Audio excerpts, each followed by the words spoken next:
what I'm saying? Like, kind of looked at me like, are you a troll? You know what I'm saying? Like, well, I don't know what to make of you yet. And then I realized, like, damn, I hope I'm probably overthinking it because I went back and watched it and he wasn't really tripping. But there was a quick moment where I was like, uh-oh, did I offend him off the bat? You know what I'm saying? Well, only because it wasn't him wearing the skirt. He was the best man at homie's wedding. So it's not like he had a choice. That's the attire. And Well, also kilts are a thing. They are. Yeah. And it's not like, you're right. I mean, it's not like he was doing something that's completely outside of normal culture. For Star Trek fans, a lot of which have now joined this hatred group. And there's a bunch of folks that like make fun of Star Trek and make a living out of it, and they're getting all kind of views off of it. And I hate that. But it's not just that. I mean, he also, it's a part of his uniform. It's not just the wedding. You know what I'm saying?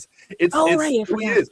Yeah, so it's and I ain't tripping. I like it. I was curious though as to what the decision, as to kind of how we ended up here. But I couldn't think of a way to ask it without it seeming like I was like tripping about it. So you didn't want to be offensive. Right. So my idea was, Kira, I was like, okay, this is how I'm gonna ask him. I'm gonna say, yo, you made history. You were the first openly, outwardly gay Klingon on Star Trek, which is awesome.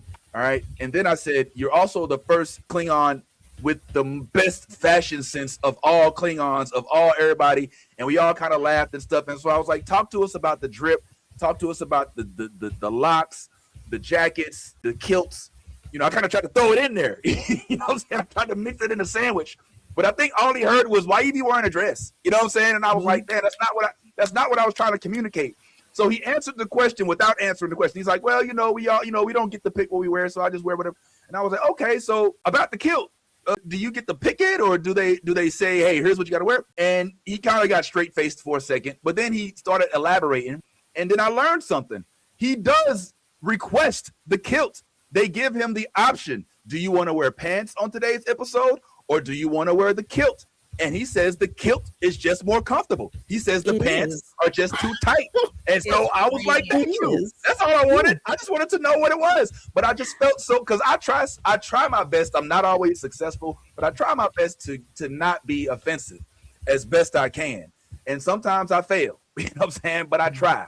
And in this particular moment, I felt like I may have crossed the line, but I think he got it by the end of our conversation. He kind of understood, like, oh, this dude, he really just want to know what's going on. And so I hope that's what he took away from our little interview, is that I was literally, because look, you see the face, you see the face he making, he like, what are you talking about, young man? Like, look, boy, I am not here for your bullshit. I think that we were able to make it all work.